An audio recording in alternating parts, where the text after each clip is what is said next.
हर हर महादेव। देवों का देव महादेव जी के चरण में प्रणाम करती हूँ, मेरा प्रणाम स्वीकार हो।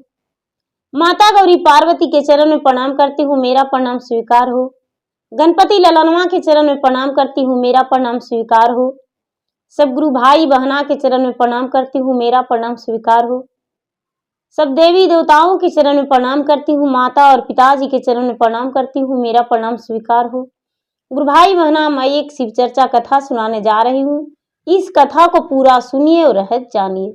आदि नहीं आदि सुनने में शिव गुरु का अपमानित होती है, पूरा सुनने में भगवान दया करते हैं, कृपा करते हैं, पुत्रों की रक्षा करते हैं, सुख शांति देते हैं, घर में धन की वृद्धि होती है। इसलिए कथा को पूरा सुनिए और रहस्य जानिए। हर हर महादेव, घर घर महादेव। गुरु भाई बहना, एक गांव में एक किसान रहते थे और किसान की पत्नी, किसान और किसान की पत्नी में दोनों में कभी भी अच्छे से बात विचार नहीं होता था। दोनों बिना झगड़ा के भोजन नहीं कर पाते थे। प्रतिदिन किसान और किसान की पत्नी आपस में झगड़ा करते थे। कोई भी काम करते थे तो लड़ाई झगड़ा करके ही करते थे। बिना लड़ाई झगड़ा के उन्हें संतुष्ट नहीं होता था। जहां तक के जो किसान की पत्नी थी भैया, वो भोजन करते समय भी अपने पति से 4 बातें सुन लेती थी या सुना देती थी, उसके बाद ही भोजन करती थी। धीरे धीरे समय बीत रहा था। समय बीतते बीतते कुछ दिन बीता और किसान की पत्नी का ओद्र से एक संतान जन्म लिया। किसान सोचे कि अब मेरा पत्नी का ओद्र से एक संतान जन्म ले लिया है, मेरा पत्नी संभल जाएगी, अब अच्छे से बात करेगी मुझसे, अब मुझसे अच्छे से पेश आएगी। लेकिन किसान का जो पत्नी थी वो कभी भी अपने पति के साथ अच्छे से पेश नहीं आई। जब भी भोजन देती तो 4 बातें सुनाकर देती, कोई भी काम करती तो 4 बात सुना देती। किसान जो थे बड़े चिंतित रहते थे, लेकिन अपने पत्नी का रवैया देखकर उन्हें भी रवैया बदल देना पड़ा था और वो अपना भी रवैया बदल दिए थे। बिना बात सुनाए वो भी नहीं रहते थे। धीरे धीरे समय बीता और किसान का पत्नी का ओद्र से एक बच्चा और हो गया। वो लड़की, एक लड़का और एक लड़की। किसान को लगा कि मेरा पत्नी का ओद्र से एक कन्या जन्म लिया है और कन्या के सहारे मेरा पत्नी संभल जाएगी, कोई नादानी, कोई झगड़ा नहीं करेगी। लेकिन भला वो कहां मानने वाली थी। वो तो बिना झगड़ा के ही भोजन नहीं करती, तो भला झगड़ा नहीं कैसे करती। धीरे धीरे समय बीतने लगा। किसान के घर में दोनों बच्चा बड़ा होने लगा। जब बड़ा होने लगा तो किसान का बेटा जो था बड़ा था और किसान का बेटी जो थी बड़ी थी, छोटी थी। किसान का बेटा जब 10 बरस के हुआ तो किसान जो थे अपने आप इसको भगवान से मुक्ति पा लिए कि हे भगवान, मुझे मुक्ति दे दीजिए, क्योंकि वो बीमार पड़े। और किसान के पत्नी बोली कि अरे तू बेशरम है, काम करने के चक्कर में कहते हो कि मुझे बीमारी हो गया है, मेरा तबीयत खराब है, लेकिन मैं तुम्हें 1 पैसा भी नहीं दे सकते दवाई के लिए, झूठे बीमारी हो। किसान तड़प तड़प के, कुड़ के, रो के अपना प्राण हथ दिए। जब किसान का देहांत हो गया, किसान स्वर्ग सिधार गए, तो किसान की पत्नी झूठी आंसू गिराने लगी। लोग आए उनके पास, उन्हें सांत्वना दिए, संतुष्टि दिए। सारी मोहल्ले का लोग जानते थे कि इनमें इतना बुराई था कि बिना आपस में झगड़ा किए हुए दोनों नहीं रहते थे। आज पति का वियोग में आंसू गिरा रही है, इसका तो मगरमच्छ का आंसू है। उसका आंसू का भी किसी ने मोल नहीं दिया। धीरे धीरे समय बीत रहा था। समय बीतते बीतते किसान का बेटा 15-16 साल का हो गया। अब किसान का पत्नी का लगने लगा कि क्यों ना बेटा का ब्याह कर दूं, और किसान का पत्नी जो थी वो अपने बेटा के लिए शादी का ठान ली और लोगों से चर्चा फैला दी कि अपना बेटा को हम विवाह करेंगे।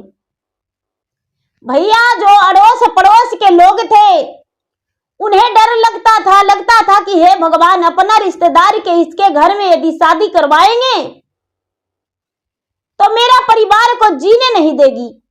जिस बिटिया आएगी इसका घर में चैन से रहने नहीं देगी, इसलिए अपना परिवार को तो हम इसके घर में कराएंगे ब्याह नहीं। बहुत लोग जो थे उन्हें लगा कि क्या इसका बेटा कुंवारे रह जाएगा, नहीं, इसका बेटा को ब्याह करा देंगे। दीदी, लोग मिलकर उसका बेटा को शादी रिश्ता पक्की करवा दिए शादी का, और ब्याह तय हो गया। समय आने पर दिन ठिकाना बैठा के और ब्याह भी कर दिया गया। जब बहू आई, जिस दिन बहू आई उस दिन किसान की पत्नी बड़ी लाड प्यार से अपने बहू के पास बैठ के कहती है कि बेटी, जैसे तू अपना माई के समझती थी उसी तरह हमको भी समझना बेटी। बस तुम्हें हम पैदा नहीं किए हैं, मेरा एक ही बेटा है, मेरा एक ही बेटी है, लेकिन बेटी तू किसी का बहकावे में मत आना, किसी का बात मत मानना। हम जो हैं तुम्हारे साथ रहने वाले हैं, सास हैं। नए नवेली दुल्हन अपनी सास की बात समझ गई। सवेरा हुआ, घर के काम करने लगी। सास बहू जो थी भोजन बनाने लगी, समय समय से अपने सास को भोजन देने लगी, सास का पांव दबाने लगी, सास का कपड़ा धोने लगी। लेकिन जब भी भोजन बनाती थी तो अपने सास को कहती थी कि सासू माँ, भोरे जाब उठे हो रामा, नाई दुलहिनिया से बनबेला राम रसोई न हो राम। हाथ दात मनिया ले सासु पास जाई के, करु माता तू दात मान मोहरा। कि माता जी लेहु माता लोटे जल पानन हो राम। कि माता जी जे मिले हूँ मुठी एक रसोई हो राम। बहुआ के बतिया सुनी तनी ना सोहाए लहो राम। कि राम हो सासु ना बोले उलटी आखन हो राम। कि राम हो सासु ना बोले उलटी आखन हो राम। कि राम हो फेंकी दिहले हाथे दाता मानन हो राम। कि राम हो फेंकी दिहले लोटे जल पानन हो राम। कि राम हो नहीं जमले मोठे भरे रासोइया हो राम। कि राम हो झर झर रोवे नई दुल्हनिया हो राम। दीदी अपने सास को हाथ में दतमन लेकर कहती है, माँ जी दतमन कर लीजिए, माँ जी आप लीजिए लोटे में पानी और कुल्ला कर लीजिए, और हम भोजन बना दिए हैं माँ जी, आप भोजन कर लीजिए। सास जो है डांट के कहती है कि अरे तू कौन होती हो जो मुझे दतमन दे रही हो? तू कौन होती हो जो पानी दे रही हो? कौन होती हो जो भोजन देने आई हो? क्या मुझे हाथ नहीं है जो हम अपने से दतमन लेकर दतमन नहीं कर सकते हैं? हम अपने से पानी निकाल लेंगे कुएं से और कुला कर लेंगे। हम अपने से भोजन निकाल के जेम लेंगे। तू देखती है कि बुढ़िया कितना खाती है। बहू जो है झरझर रोने लगी। अब तो उसे प्रतिदिन यही हो गया कि जब सास को खाना देती तब सास कहती कि हम खैबे नहीं करेंगे। जब नहीं खाना देती तब पूरे टोले मोहल्ला में ढोल बजाती कि हमको पता हो बड़ी बदमाश है, चल के आप देखिए, आपको सामने हम दतमन करेंगे, लेकिन बहू मेरा लोटा में पानी लाकर नहीं देगी, बहू मेरा भोजन लाकर नहीं देगी, खाने के लिए नहीं पूछती है। मेरा बहू बड़ी घमंडी है। लेकिन दीदी जो बहू जो थी बेचारी बड़ी सीधे स्वभाव की थी, बड़ी अच्छी थी, बड़े अच्छे परिवार घराने की थी। उसके माता पिता जो थे बड़े संस्कारी थे, बड़े अच्छे संस्कार दिए थे अपने बिटिया को। तो बेचारी जो नई नवेली दुल्हन थी अपने पति से कोई बात नहीं बतलाती थी, कुछ भी नहीं कहती थी कि पति देव जी आपके जो माता है मुझे बड़ी दुख देते हैं, ऐसे करते हैं वैसे करते हैं, खाने नहीं देते हैं, चैन से रहने नहीं देते हैं। धीरे धीरे 4-6 महीना बीता और बेचारी नई नवेली दुल्हन अपना मैके गई। मैके में बड़ी उदास रहती थी। उसके माता पिता संग सहेली भाभी सब पूछे कि अरे भाई क्या बात है कि तू अपने ससुराल में खुशी नहीं रहती हो, क्या कारण है? तुम्हारे सास दुख देती है, ससुर तुम्हारे पति दुख देते हैं, ननद उल्टी सीधी बात करती है, क्या बात है जो तू उदास रहती हो? बेचारी कहती है अपने माता पिता से कि नहीं पिताजी, नहीं माताजी, ऐसा कोई बात नहीं है। देखिए बच्चेपन से आपके पास रहे थे और आपका कोरा छूट गया है और ससुराल में मुझे रहना पड़ता है तो बड़ा घुटन महसूस होता है। मुझे लगता है कब अपना मायका का परिवार को देख लूं, अपने माता के संग खाऊं, अपने भाभी के साथ हंसकर 2 बातें करें, सहेलिया के साथ खेले। लेकिन क्या करें, मुझे तो घर से निकलना भी मुश्किल हो जाता है। उसके माता पिता समझाए कि अरे बेटी तू नहीं जानती हो ससुराल क्या होता है। ससुराल एक कटघरे की तरह होता है, उसे बंद कमरे में रहा जाता है। दुल्हन वही होती है जो सज सवर के घर के अंदर रह जाती है, जो दहलीज पार कर गई वो दुल्हन ही नहीं। बेटी बहू का नाम यही होता है जो दहलीज का अंदर रहे। बेचारी अपना दुख की बात तो किसी से कहती ही नहीं थी, बस यही कह के लोगों का उलझा दी। महीने 2 महीने अपना मैके रही, मैके से फिर ससुराल आई। ससुराल आने के बाद उसके सास बोलती है अपने बेटा की कि बेटा तुम्हारा पत्नी जो है जीव चटोर है बेटा, देखो ठेला पर लेके चाट पकौड़े वाला आता है, पानी पूरी लेकर आता है, आइसक्रीम लेकर आता है, और तुम्हारी पत्नी दौड़ के रोड पर चल जाती है और झट से आइसक्रीम लाकर खा लेती है, गुपचुप खा लेती है, चाट पकौड़े खा लेती है। इसलिए बेटा तुम कमाओगे नहीं तो तुम्हारा पत्नी का इतना खर्च कहां से आएगा? अब बेचारी सोचती है कि हे भगवान, मेरे सासू माँ तो इतना उद्बास करवे करते हैं, लेकिन हे महादेव आप ही एक सहारा हैं, आप ही एक सहारा हैं और मेरा कोई नहीं इंसाफ करने वाला है। मेरा सासू माँ मुझ पे कितना अछरंग लगाती है, सूखी रोटी भी खाते हैं तो वो भी जी भर के खाने नहीं देती है और कितना मुझ पे लालछन लगा रही है, क्या कहूं।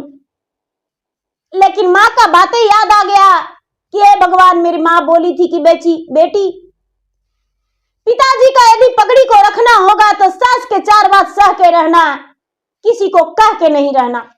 हे भगवान, शायद सबका सास इसी तरह होते होंगे। अब बेचारी अपने ही आप दर्द को सीने में दबा के अपना पति के और सास के सामने चुप बैठ रह गई। बेटा तू जाओ, परदेश जाओ, ऐसा बुढ़िया कहने लगी। बेटा जो था बोला अपने पत्नी से कि क्या मैं परदेश चला जाऊं? बेचारी नई नवेली दुल्हन साल 6 महीने बसे हुआ था, ब्याह होकर गई थी। कहती है कि स्वामीनाथ, क्या मेरे पल्लू को पीछे छुप जाने से क्या आपका पेट भर जाएगा? आपके सिर पर एक बहन भी है, उसे भी ब्याह करना होगा, तो इसलिए आप परदेश चला जाइए। वो जो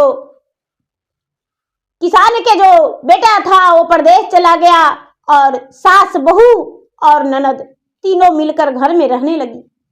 बेटी जो थी किसान की बड़ी सीधी साली थी, बहुत अच्छी थी, अपने भाभी के संग कभी नहीं छोड़ती थी। उसे लगता था कि हे भगवान, मेरी माँ उल्टी सीधी खड़ी खोटी सुनाते रहती है, तो कहीं न मेरा घर छोड़कर मेरे भाभी चल जाए, इसलिए अपने भाभी के साथ निभाया करती थी। धीरे धीरे समय बीत रहा था भैया।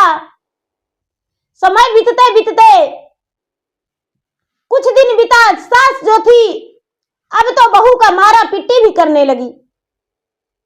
एक दिन तो हद कर दी, मार पीट के अपने बहू को खाना नहीं दी और घर से निकाल दी।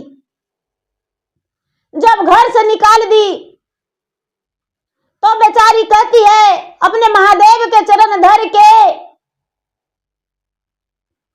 कि नैहरा के रहली हो रामा, अलरी दुलारिया हो, कि ससुरा में बनली घर उड़नी हो राम। कि नैहरा में बैठली हो रामा, माता जी के गोदिया हो, कि ससुरा में खैली सासू के झाड़ुआ हो राम। कि नैहरा में खेलली हो रामा, सखिया के संगवा हो, कि ससुरा में भैली घर से बाहर हो राम। नैहरा में रहली हो रामा, भाभी संग कैली हसी मजाकवा हो, कि ससुरा में गिरे नैना लोरव हो राम। कि सेवा ग्रोय बहामा जाए कौना ओरिया हो राम। दीदी भगवान के चरण धर के रोने लगी। क्या होता है, ननद जो थी बेचारी बड़ी दयावान थी। ननद अपने भाभी के हाथ पकड़ के कहती है कि हे भाभी, मेरा माँ जो कि मुझे माफ कर दो और घर चलो भाभी।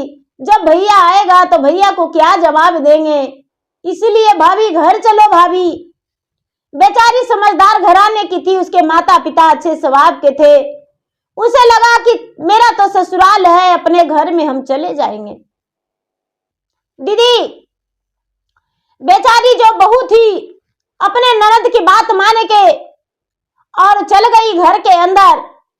सास देखी तो बोली कि तुम्हें खाना नहीं देंगे, आई हो तो बड़ी अच्छे की हो, लेकिन तुम्हें खाना नहीं देंगे। सोच लेना कैसे तू इस घराने में रहेगी, तुम्हें यहां गुजारा नहीं है। जो ननद थी और ननद बोली अपने भाभी से आंखें मिटका के कि चिंता मत करो भाभी, अपना भोजन तुम्हें दे देंगे, लेकिन तुम्हें भूखा नहीं रहने देंगे और घर से बाहर हम तुम्हें नहीं देख सकते हैं। दीदी जब रात्रि हुआ दीदी, तो क्या हुआ, जो सास थी, सास भोजन बना के, बहू ने भोजन बनाई और सास ने खाकर और भोजन अपना खटिया के तरे रख ली और रख के और उसके बाद सो गई। जब नींद पड़ा दीदी तो बेचारी जो ननद थी, ननद उठ के अपने माता के खटिया के तरे से भोजन निकाल के अपना भौजाई के जमादी भोजन खिला दी और उसके बाद ननद भौजाई एक ही खटिया पर सो गई। सवेरे उठा, सारी लोग उठे, बहू भी उठी, उठकर अपने घर के झाड़ू लगाई, काम की, खाना बनाई अब 2-4 दिन 8 दिन बीता, फिर सही से रहने लगी। कुछ दिन रहते रहते सास का मन में प्लान ऐसा लगा कि बहू को क्यों ना मिट्टी का तेल छिड़क के इसको जला दे, जो कि बहू मर जाएगी तो मेरा बेटा के फिर से तिलक मिलेगा, दहेज मिलेगा और मेरा बेटा जो है एक नई नवेली दुल्हन लेगा आएगी। दीदी ये नहीं सोची कि जिसका बेटी मर जाएगी उसको क्या मिलेगा। कोई बात नहीं, अब जो है बेचारी बहू सो गई। अपने रात में पूरा जोर जोर से चिल्लाने लगी कि बाप रे मेरा पेट में बहुत जोरों से दर्द हो गया है। सास जो थी अकेले थी, ननद भौजा एक बिस्तर पे एक ही कमरा में सोई हुई थी। बाप रे मेरा जो है पेट में बहुत जोर से दर्द हो गया है, बेटी थोड़ा गर्म पानी करके दे दो। ननद और भौजाई दोनों उठी, यानी बुढ़िया के बेटी और बहू दोनों उठी तो बहू से कहती है कि अरे कुलछनी, तुम्ही को तो देखने से मेरा पेट में दर्द हो गया, तू क्या करने आई हो मेरे पास, जल्दी से तू अपना कमरा में चली जा। दीदी बेचारी बहू चुपचाप रोते सुसकते अपना कमरा में चल गई और जाके चुपचाप अपना कमरा में सो गई। उसका गहरा नींद पड़ गया दीदी, और गहरा नींद पड़ जाने के बाद ये जो सास थी, सास का तो कोई पेट में दर्द नहीं था, क्या की कि अपना बेटी के ठोक ठठा के सुला दी। बेटी का नींद पड़ गया और बहू का कमरा खुला था। बहू बोली थी कि ननद के कि ननद जी हम जा रहे हैं सोने, आ जाइएगा, दरवाजा खुला छोड़ दे रहे हैं, हम सोने जा रहे हैं। बेचारी ननद बोली भाभी ठीक है, माँ के थोड़ा सा पाव हाथ में तेल लगाकर और हम आ जाते हैं। ठीक है भाभी। भाभी बोली हाँ हाँ अच्छे से माँ का तेल लगाइएगा, क्योंकि आपका माँ का तो हम पाव दबाते हैं तो माँ बोलती है कि मुझे चुटिया काटती हो और कस के दबा देती हो, आराम आराम से दबा देना ननद जी। हंसी मजाक की बातें दोनों में हो गया और बेचारी बहू यानी भौजाई सोने चली गई और ननद जो थी अपने माँ के पास सो गई। अब क्या होता है, ननद जो थी गहरी नींद में सो गई अपने माँ के पास। माँ जो थी देखी कि मेरा बेटी का नींद पड़ गया है, क्या की कि जहां बहू सोई थी बहू का दरवाजा खुला था, जाके उसके गहरे नींद सोने के बाद खटिया के नीचे मिट्टी का तेल उझल दी, जहां तक के कि उसका बिस्तर पे भी मिट्टी का तेल उझल दी और उझल के और आंगन में आई कि माचिस उसका भुला गया था कि माचिस उस कमरा में नहीं लेकर गई थी। आंगन में आई, अपना कमरा में माचिस लेने के लिए आंगन में कुआं था और कुआं के पास एक अड़ास था, यानी पानी गिराने, अब जो हम लोग कहते हैं दीदी बाथरूम कहते हैं। पहले का जमाना में अगना में कुआं रहता था और कुआं के पास लोग स्नान करते थे, बर्तन धोते थे, कपड़े धोते थे, तो उसको बाथरूम तो कहते नहीं थे, अड़ासी कहते थे। जगह जगह पे पता नहीं है आप लोग क्या कहते हैं, हम लोग कुएं के पास अड़ास कहते थे। तो उसी जगह पे उसका जो था दीदी, सास का पांव पिछल गया, उस वैसी दिया अंधेला में दिखाई नहीं दिया, अब पांव पिसल गया। और जब पांव पिसल गया दीदी तब बुढ़िया उसी जगह पे गिर गई और दोनों गोड़ टूट गया। अब दोनों गोड़ टूट गया दीदी तो इतना बुरा तरीका से टूटा कि बुढ़िया खड़ी होने लायक नहीं रही। देखिए भगवान क्या सजा देते हैं, जिसको कोई नहीं सजा दे पाते हैं उसको भगवान बड़ी बुरी तरह से सजा देते हैं। बस खाली भगवान के भरोसा रखना चाहिए, भगवान का भरोसा रखना चाहिए। भगवान देखिए क्या करते हैं, बहू के जो खटिया के चारों तरफ गोईठा सरिया के उस पे मिट्टी का तेल छिड़की थी, क्योंकि बहू को जलने में आसान होगा, धिदक धिदक के ज्यादा तेज अग्नि जलेगा। लकड़ी थोड़ा सा जमा कर दी थी। बहू बेचारी गहरी नींद में सोई थी। बहू को तो लग रहा था कि मेरा ननद मेरे साथ आकर सोएगी, लेकिन ऐसा नहीं हुआ। ननद भी बेचारी अनजान थी। माँ का जो मन में कपट चल रहा था उसके बारे में कुछ नहीं जानती थी।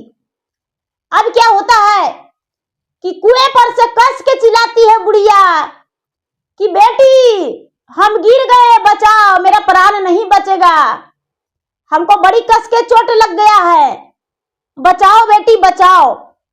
लेकिन कोई नहीं उठा, नहीं बेटी उठी और नहीं बहू उठी। बेटी का गहरा नींद पड़ा हुआ था और बहू जो थी, बहू का नींद खुल गया। बहू का कमरा नजदीक पड़ रहा था और बेटी का कमरा दूरी पड़ रहा था। बेटी का तो दरवाजा लगा दी थी बाहर से, बेटी का दरवाजा बाहर से लगा दी थी कि भल न बहू चिल्लाएगी तो बेटी मेरा निकल के अब बहू को अपने भाऊजाई को बचा लेगी, इसीलिए बाहर से किल लगा दी थी सास। अपने बेटी का कमरा के जिस घर में बुढ़िया सो रही थी तो निकल के और अपने बेटी को बंद कर दी थी कि मेरा बेटी निकल नहीं पाए, जो कि अपना भौजाई को बचा ले नहीं सके। बेटी का तो नींद खुला ही नहीं, या खुल भी गया होगा तो अंदर ही थी, और बहू जो थी उसका नींद भी खुला। तो लगता है कि हे भगवान, हम बुढ़िया के पास जयबो करेंगे तो बुढ़िया 4 गाली देगी हमको, इसीलिए बुढ़िया चिल्ला रही है तो चिल्लाती रहे, कोई दिक्कत नहीं है, हम चुपचाप पड़े रहेंगे। दीदी चिल्लाते चिल्लाते बुढ़िया के सवेरा हो गया, चिल्लाते चिल्लाते सवेरा हो गया, लेकिन बुढ़िया के नींद नहीं टूटा, बेटी का नींद नहीं टूटा। नींद टूटता तो भी कैसे, दरवाजा तो बंद था, तो निकलती कैसे, चुपचाप और सो गई। अब जो है सवेरे हुआ तो बहू निकली, तो निकलने से पहले अपना कमरा में देखती है कि चारों तरफ मेरा खटिया के चारों ओर गोईठा बिछाया हुआ है और मट्टी का तेल उस पे छिड़काव किया हुआ है, लेकिन अग्नि नहीं जलाया हुआ है, मेरा बिस्तरों पे मट्टी का तेल महक रहा है। बेचारी बहू जो थी बाहर निकली, गोईठा को उसी तरह छोड़ दी। बाहर निकली तो देखती है कि कुएं के पास में सास गिरी हुई है, उसका माथा भी फट गया है, उससे भी रक्त बहुत जास्ती बह गया था, पैर भी दोनों टूट गया है। तो पैर से पियापाई जो थी उस भूल नहीं पा रही थी, उठ भी नहीं सक रही थी, उठ ही नहीं रही थी तो भूलती कैसे। अब देखती है अपना ननद को चाल करने लगी कि अरे ननद जी किधर गए किधर गए। ननद अंदर से कहती कि भाभी क्या हुआ, तो अरे माँ जी आंगन में गिरे हैं। बेचारी बहू जाके अपना ननद के निकाली, अरे आप तो कमरा में बंद है, आपको बंद कौन कर दिया। बेचारी ननद कहती है कि भाभी कौन करेगा, माँ की होगी आपको सताने के लिए। अरे माँ के हाल तो देखो, माँ तो मुझे पीछे सताएगी, माँ के हाल देखो। जब माँ को देखी तब बेटी गिरगिट रख के रंग बदल दी कि भाभी तूने मेरा माँ को टेल दिया और मुझे कह रही हो कि माँ का देखो मेरा दरवाजा बंद करके, तूने ऐसा क्यों किया, क्या मेरा माँ को मारने का चाल था। तभी दीदी लोग कुछ जुट गए थे घर के पास, दरवाजा भी खोल दी थी और उसका बेटा बाहर से परदेश से आ गया। 4-6 महीना बीत गया था, बेटा परदेश से आ गया। दीदी बुढ़िया जखनी अड़ासे पर गिरल थी, कुएं के पास गिरल थी और सास ननद और भौजाई में उलझन चल रहा था। भौजाई है वो कहती है कि जनमा से ज्यादा ननद तोहरा के मानाली हो, कैसे ननद लगैलाया छ रांगिया हो राम की राम हो, तोहर माता के हम हथवा लगा बोली हो राम की ननदो चलू ननदो हमारी ना घरवा हो राम की ननदो मोरो कमरा छीटल माटी के तेलवा हो राम की ननदो हमारा जलावे के माई के उपायन हो राम की ननदो करनी के शिव गुरु साजा दे देलन हो राम। बेचारी रो रो के कहती है कि हे ननद, अपना जान से ज्यादा कलेजा के टुकड़ा हम तुमको माने, लेकिन आज तूने विश्वासघात कर दिया, गिरगिट की तरह रंग बदल दिया है। नहीं नहीं, तुम्हारे माता को हम नहीं टेले हैं, अपने माँ को उठाओ पहले, उसके बाद मुझ पे अछरंग लगाना। पहले एक बार जाके तो देखो माँ के साथ हुआ है क्या। अब मेरा कमरा में चलकर देखो क्या हुआ है। तुम्हारे माता ने मेरे साथ क्या करने जा रही थी, अरे उसी का करनी का फल तुम्हारा माता को मिला है। दीदी बाहर से लोग आए घर में, जो बुढ़िया का बेटा था, बुढ़िया के बेटा जो बहू थी, ननद जो थी झाँव झाँव करने लगी।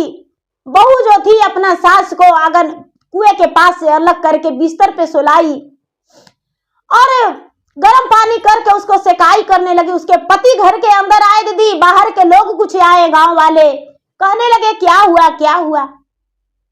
तो बुढ़िया जो थी चिल्लाते चिल्लाते बेहोश हो गई थी दीदी, उसको होश नहीं था। बहू उसका मुंह पे पानी छीटी और पानी छीट के उसको होश में लाई। डॉक्टर को बेटा बुलाया और बेटा डॉक्टर के बुला के और सुई दवाई करवाया। बेटा जो था अपने माँ के तरफदारी करके और पत्नी को डांटने लगा कि मेरा माँ को अच्छे से देखभाल नहीं किया, इसीलिए हम जाते जाते तुमको समझा कर गए थे कि मेरा माँ को अच्छे से देखना और मेरे माँ को अच्छे से रखना। लेकिन तूने क्या किया, मेरे माँ को कुएं पर टेल के और मार डाली। दीदी जब माँ को बोलने का ताकत हुआ तो पूरा गांव के भरे हुए थे दीदी, और कहती है कि बेटा जो हम किए सो पाए बेटा, जब हम बुनेंगे बबूल तो कहाँ फूल पाएंगे बेटा। हम बबूल का कांटा बोए बेटा तो उसी का बिस्तर बना के मुझे सोना पड़ा बेटा। पूरा रास्ता में हम कांटा बिछा दिए थे बेटा, लेकिन वो कांटा आज मेरा पूरा शरीर में चुभ गया। देखो बेटा जब मेरा ब्याह हुआ, ब्याह होकर आए तो तुम्हारे पिता के साथ थे, लेकिन तुम्हारा पिता को कभी अपना पति नहीं स्वीकारे। साथ में तो निभाए लेकिन पति नहीं माने हम। उसका करनी का फल कि मेरा आधा उम्र भी नहीं सही से बीता, तुम्हारे पिता का देहांत हो गया। उसके बाद बेटा जब तुम्हारा ब्याह किए और अभी देखो साल डेढ़ साल भी बढ़िया से नहीं हुआ है, और इसको हम नहीं चैन से सोने देते थे, नहीं जागने देते थे, नहीं खाने देते थे, और नहीं तो कोई इसका काम किया हुआ हम पसंद करते थे। बेटा हम सोचते थे कि ऐसे करेंगे तो बहू मर जाएगी और फिर से तुम्हारा ब्याह होगा, और जो रिश्तेदार जो हैं लड़की के पिता इतना सर सामान दिए हैं, फिर से सर सामान आएगा और फिर से मेरे घर में एक नया दुल्हन आएगी। बेटा जाकर देखो इसका कमरा में, इसे हम जलाने जा रहे थे लेकिन ये तो बच गई बेटा, लेकिन हम फंस गए बेटा। मेरा पांव टूट गया, मेरा कपारो फट गया। गुरु भाई बहना, बेटा जो था, बेटा अपना पत्नी के हाथ पकड़ लिया और पत्नी के हाथ पकड़ के और बोला कि चलो, मेरा माँ एक रक्सीनी थी, मुझे क्षमा कर दो। हम तो सोचे थे कि मेरा पत्नी जो है खचड़ी है, माँ पर अनेक प्रकार के रोज तुम्हारे बारे में शिकवा शिकायत किया करती थी, लेकिन माँ का शिकवा शिकायत तुमसे हम नहीं कहते थे और चार बात कह देते थे। लेकिन आज मुझे पता चला कि मेरा माँ कैसी थी, इसलिए चलो प्यारी, चलो मेरे जान, चलो प्राण प्रिय मेरे साथ, हम माँ को नहीं देखेंगे। तो बेचारी कहती है कि अहो रामा न बहिरे महीना माता पेटवा मेरा खले हो राम। किया हो रामा आठो अंग टोड़ी जनमा दी हलन हो राम। किया हो रामा बाती से सोवा माता दूधवा पीला वलन हो राम। किया हो रामा सातरे बरिसवा माता गोद खेला बलन हो राम। किया हो रामा 16 रे बरिसवा ब्याहवा कारलन हो राम, किया हो रामा रात दिन बेटा के असवा जो हलन हो राम, किया हो रामा पल भर में कैसे भूली गायल हो राम, किया हो रामा पत्नी के हथवा कैसे धरी जाए हो राम। बेचारी स्त्री होकर समझाती है कि हे स्वामीनाथ, माता कितना दुख से आपको जन्म दिए हैं, सब कुछ किए हैं, और आज आप कैसे चले जाइएगा। नहीं, आज मेरा जरूरत है, आपका जरूरत है माता की, तो इसलिए हम लोग इनका सेवा करेंगे, इन्हें एहसास होगा। सब लोग कहने लगे कि भाई कितनो बदमाश थी तो माँ होती है, क्या करेगा बाबू, मैया के देखभाल करो और मैया के सुई दवाई करो, डॉक्टर के पास ले जाओ, प्लास्टर करवा दो गोड़ के, और क्या होगा। दीदी बेटा जो था परदेश से एवे किए था, उसके पास कुछ पैसा था तो चला गया परदेश डॉक्टर के पास लेकर माँ के, और माँ के सुई दवाई मलहम पट्टी करवाया, और माँ के मलहम पट्टी करवा के और उसके बाद घर लाया। दीदी 1.5 से 2 महीना लगातार बुढ़िया जो थी बिस्तरे पर रह गई, बिस्तरे पर रह गई, बिस्तरे पर खाना, बिस्तरे पर पीना, बिस्तरे पर मल मूत्र सब हुआ। दीदी बुढ़िया नरक और स्वर्ग सब उतना ही में भोग ली, बुढ़िया का सब दुख उतना ही में मिल गया। जब बहू खाना खिलाती थी तब बुढ़िया खाती थी। बेटी बोली कि नहीं, तू बड़ी दुख दी थी हमको, और मेरे पिताजी को, मेरा पिताजी तुम्हारे चक्कर में मर गए, हम तुम्हारा साथ नहीं देने वाले हैं, तुम्हारी बहुएं करेगी, हम नहीं करेंगे। तब तो तू बहू के बेटी मानेगी, कभी तू अपना पतोह के पतोह नहीं मानी थी। दीदी जब बुढ़िया का 2 महीना बीता, बुढ़िया जब चलने फिरने लगी दीदी, तब पतोह के इतना मानने लगी। जो पतोहिया थी भगवान के पुजारी थी, भगवान के भजन पूजा करती थी दीदी, चर्चा उर्चा में चुप्पे सास से जाती थी, सास से चुप्पे खेत में काम करने के बहाने पतोह चल जाती थी चर्चा में।